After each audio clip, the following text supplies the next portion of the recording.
at like some of the local colleges. And then I was just curious and was like, all right, how do I make some music? One of my other friends, he was making music, and I taught him how to DJ. He taught me how to produce. Mm-hmm. He gave me probably FL Studios, was a music program, and then I stumbled upon Ableton, which is probably one of my main programs that I use. Also ended up grabbing a machine, which is also another like onboard instrument that I use. Okay. And I just decided, all right, let me go ahead and start doing it. But I was kind of getting lazy because at that time because I was just DJing. But then when everybody started graduating, I was like, let me go ahead and maybe start getting into this again. And I just tried. It was just repetitive, like getting above my craft, and just kept going and kept going and kept That's going with it. awesome. I mean, it takes a lot of determination to teach yourself a craft. Instead of like going and taking lessons from someone because you're putting all the pressure on yourself to learn it. So that's something I definitely relate to. I didn't go to college for opticianry. Like, I learned on my own and was blessed enough to have an employer who basically like set up classes for the stuff that I couldn't teach myself, because you can only go so far on your own. You need support from others. A Marquise, is there anybody who supported you through your craft other than who you just mentioned? Like, is there a team behind you? My brothers YBG have definitely been behind me. It's basically, YBG is basically a brotherhood of just like people who have goals, and we kind of help each other get to our goals. That's awesome. And also my aunt, definitely been there. Aunt's number one, right? Yeah. Aunt's been there from the beginning, so. That's amazing. And how does it help your artistry being able to know the production part? It makes it easier for me to articulate what I want. Okay. Like, a lot of artists can't articulate to a producer what they want because they're not producers. Right. So, like, when they articulate certain things, the producer's looking at them like, yo, what are you talking about? But because I know how to produce, I can even sometimes make something rough, give it to a producer, like I've done with Paul a few times, and be like, all right, just improve this and make it better. Right. Yeah. I mean, it's gotta help, right? Yeah, he'll give me a direction. What they want, because you can't always look inside somebody's head and know exactly what it is that they're looking for. Honestly, what I do is that, like, sometimes even with him or like other artists, I'll literally like have a conversation with them or like listen to the music that they like or they want to try to reach, and I'm like, all right, let's see if I can kind of build from there, because sometimes I just produce right on the fly like that, right? And I'll just do you like save your music, the stuff that you make, on your own and then wait for the right person to give it to? What happens is, like, sometimes I'll have like stuff stored, and I'll just, and sometimes him or I have like other artists, or sometimes I'll be like, all right, I think this person might be good for it. Maybe they might like it. Okay. Because I always wondered about that. Like, do you make the track first and then find somebody to sing on it? Like, how does that work? So it depends on the person. Like, I write a lot of my tracks, then get the track made for what I've wrote. Okay. And then I record it. That's just me personally. Right. A producer will do that with certain songs. They can't do that with every song. Because I actually tell him too, sometimes who you hear on it isn't necessarily the right person. Like, you can think that you hear something, and then you send it to that person be like, yeah, I'm not really feeling it. I've had that sometimes. Yeah. So sometimes you got to make things and kind of just leave it. Yeah. Kind of just play it by ear, kind of like play it for somebody, and they be like, all right, I'm feeling this. Okay. And it could be somebody who you didn't expect. Right. Kind of kill it. Okay. So I've had that also. Yeah. I mean, that makes sense to me.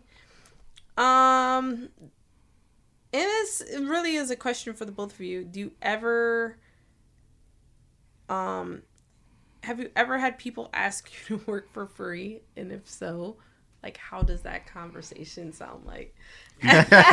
Take it away first, bro. All right, so before I wasn't even known, I've had people be like, "Yo, man, send me stuff." Like, "Yo, you can't give me that first one like for free or something like that." And I would try to probably find a way to just be like, "All right, I'm not gonna mix and master this for this person. I just send it." Nowadays it's like somebody's like, "Yo, man, send me some beats or something." Like, all right, this is my price. You can go ahead. If you want to talk, we can talk business. Because I don't like sending out like a lot of my music for free. Because my beats are my babies, honestly. Yeah. So like I'd rather be like, all right, we can go ahead and negotiate a chat, and I can definitely work with you. Right. Or if you want something like right here or something like that, and I have it ready to go, this is my price. Take it or leave it. Right. So yes, but I feel like people don't look long term. People look too short term. Like people will be up front and ask for money, but then if a song, like if my song streams, almost every song that anybody releases streams. So if I'm streaming, I get a lot of money from streaming. You just lost out on money because you just took a small upfront payment instead of taking a percentage of the streams that you could have gotten. So elaborate on that, because I don't know much about this part of it. So are you like singing at venues or? So streaming services like Spotify, Apple Music, YouTube, Tidal.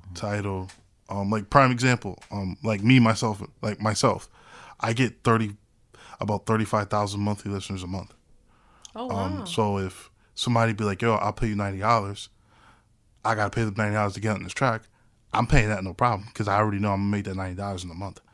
So anything I make after that, I just profited, and you could have been part of it if you just kind of ask for a percentage. Which I've learned just because of being around people, kind of just studying the business and kind of seeing how it works. Streaming doesn't pay much, but in the long term, it does work out. Like I can give you an example, like Simba from The Lion King. Yeah. A lot of people didn't know every actor on that original cartoon got paid out except for him. He intentionally took a small percentage of the Lion King franchise. And Simba did? Yeah, he took a small percentage. And now he was saying, I get paid $2 million a year off just the streaming just a small percentage I took. I get $2 million a year since 1998. So you're looking long term versus short term. Got it.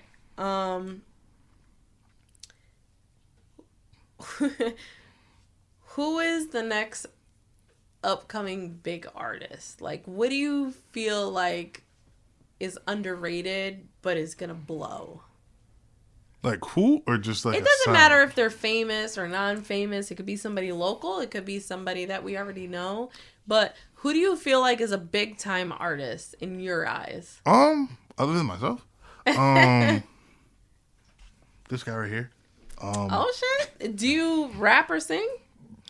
Well, he produces, but I feel like a lot of like DJ Khaled's a producer. Well, he's kind of a DJ, but they make their own beats to go with the. Yeah, I get it. I feel like a lot of those kind of artists don't really get the credit they deserve. Don't. Yeah, that's true. Like I feel like the sounds make the music. Yeah, it's true, because the sound is what you remember. Yeah. Not so much the words, unless it really like resonates with you. So I get that. What about you, Late Night? I mean, of course, A Marquise. Honestly, hey, and we got some brotherly love over here. Honestly, like he's legit like brought like himself up. I've seen his fan base. I've seen his streaming. I've seen how he works. Like and honestly, he's brought some of my streaming numbers up a lot. Like to the point where like even my streaming got bigger than a signed artist like from Connecticut.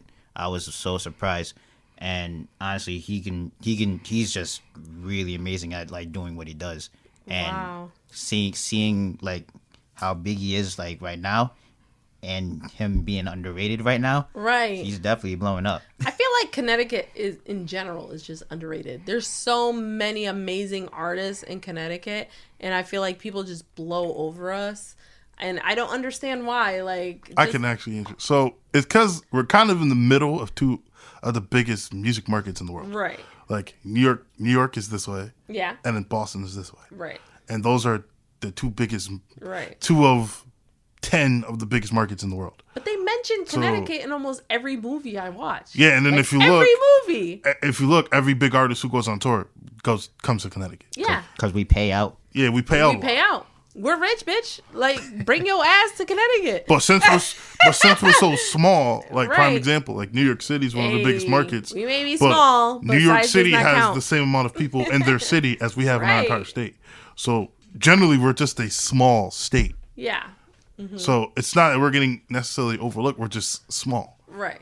But I feel like a lot of people didn't know Connecticut existed before because we were so small. But now, like, people recognize us, but they're just like, what are we recognizing them for? We know they exist, but what are they giving out? Well, there's some people out there, like Chris Webby's out there, John Mayer, Cassie. We have artists that are Cassie. out there worldwide. Cassie was out for a second, and then she secured the bag and she was gone. Well, she's still She there. really, like, Nah, she's still she there. was out there Thing for, is, like, an album. sometimes when you do music, you find what your real niche is. Yeah. Like there's a lot of Yeah. artists who kind of got into like LL Cool J. He was in it for a long time, but Yeah. then found a new niche I and think acted. he's more famous for Yeah. licking his lips, though. That is true. He's really good at that, right, ladies? Yes. Yeah. Okay. Cassie got into modeling and kind of that's her niche. No, I think P. Diddy was her niche. Yeah, well what I that's think. facts. That too. Yeah. That too. She's Yeah. no, don't get me wrong. She's hot as fuck. If I was gay, I would fuck her. I'm just saying. Wow. She definitely used her craft, if you will, to secure the bag. And I think she was an amazing singer. I still have her in my playlist every day. And I feel like she kind of just, if you will, I don't know. She sold herself short.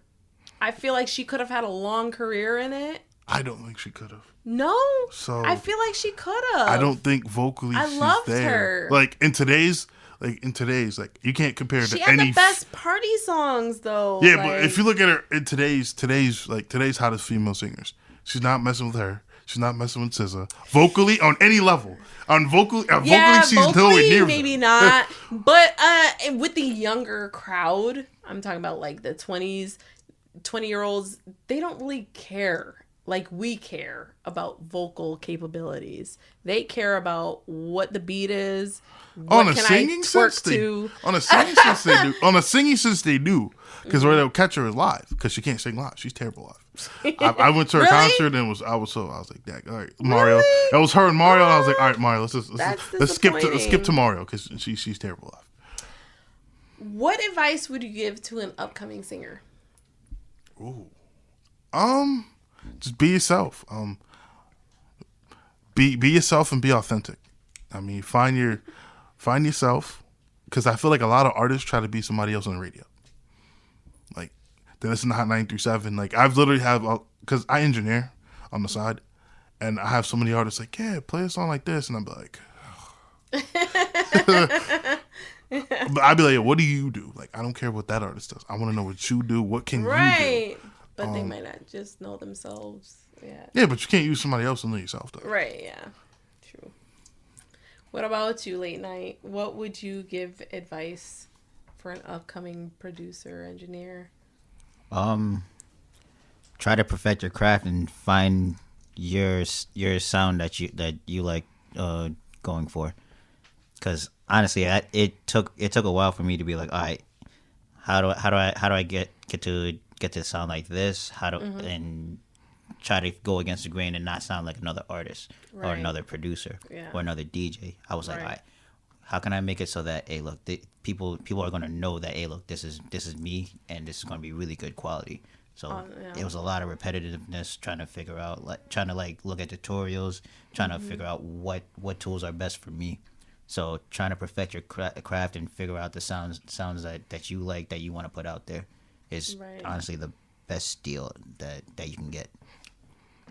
Oh, another thing I would say is I actually just told an artist this fairly recently. Don't ever undersell yourself. I hate when an artist goes up and the first thing they'd be like, well, I'm